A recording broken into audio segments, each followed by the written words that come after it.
HMRC receives many incorrect refund claims for overpaid stamp duty land tax, also known as SDLT. Some agents wrongly claim that an SDLT refund is due on purchased properties which require repairs or modernisation because they are not suitable for use as a dwelling.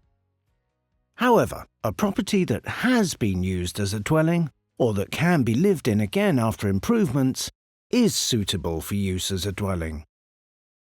A claim would not be justified where a property required renovations, such as installing a new kitchen, bathroom, roof or windows, for replacement boiler and pipework, for electrical rewiring, for flood damage repairs and damp proofing, and for pest control.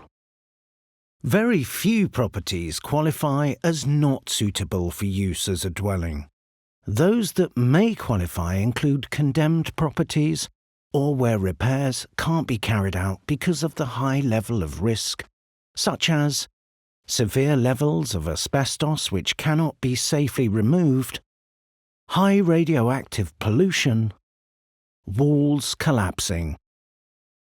Some agents contact property buyers offering to make risk-free claims for a fee on their behalf.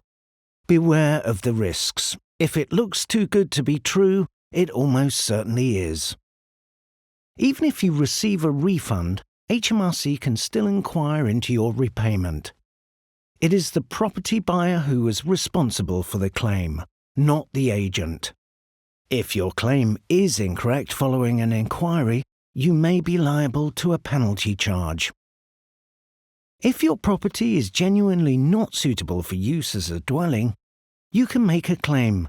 This can be done in your original SDLT1 return, which your solicitor or conveyancer will submit for you, in an amendment to your SDLT1 return, or in an overpayment relief claim.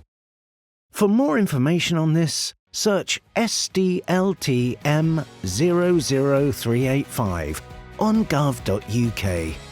And to make a claim or amendment yourself, search Stamp Duty Land Tax Online and Paper Returns on gov.uk.